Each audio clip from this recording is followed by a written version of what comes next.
Je crois que moi, au même âge, j'aurais été très intéressé d'avoir un adulte comme ça que je ne connaisse pas, avec qui je n'ai pas de lien particulier, qui puisse répondre en toute sincérité à mes questions.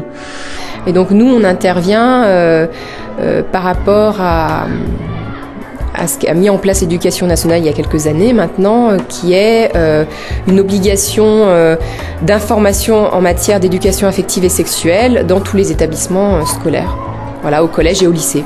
L'association Sésame bénéficie d'un agrément et on est régulièrement audité, on rend compte de nos actions. Répondre aux questions, à toutes les questions, en utilisant le vocabulaire utilisé par les jeunes, remettre en perspective la dimension affective, amoureuse, en même temps se dire qu'on n'est pas qu'un corps, mais qu'on est aussi un cœur, un esprit. On aime beaucoup utiliser cette image à Sésame. Donc l'intervenant Sésame reçoit les questions en amont de l'intervention, donc des questions anonymes que les jeunes ont posées sur des petits bouts de papier. Et nous, on vient dans leur classe pour répondre à ces questions. On voit bien qu'il y a quand même des comportements sexuels qui sont calqués à des images qu'on a pu voir, qui ne répondent pas finalement à des attentes personnelles et encore moins à des attentes de son ou sa partenaire.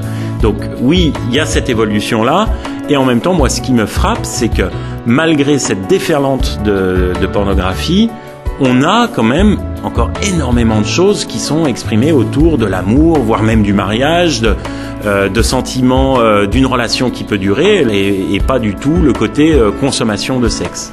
Il y a des thèmes qui reviennent de manière récurrente, à savoir tout ce qui concerne l'amour, la relation amoureuse, comment on sait si on aime quelqu'un, des questions qui concernent les pratiques sexuelles, les positions, la manière d'avoir des rapports sexuels, toutes les questions qui concernent la contraception aussi, et puis beaucoup, alors plus au collège, mais beaucoup de questions sur la puberté, quoi. Voilà, qu'est-ce qui va se passer, comment mon corps va changer, est-ce que c'est normal qu'il n'y ait encore rien qui soit passé dans mon corps, voilà, toutes ces questions-là sont assez récurrentes. Parfois, nous avons des questions autour de la question de l'homosexualité. Est-ce que c'est grave d'être homosexuel? Comment savoir si je suis homosexuel? Il faut savoir que, dans la mesure du possible, on l'aborde, puisqu'on sait que des jeunes qui se découvrent homosexuels ont des passages à l'acte suicidaire. On est très attentif, intervenant Sésame, dès lors que cette question transparaît, d'apporter une réponse évidemment bienveillante, évidemment de respect pour éviter le drame de tous ces passages à l'acte. La sexualité, ça concerne l'ensemble d'une personne, donc à savoir un corps, un cœur et un cerveau.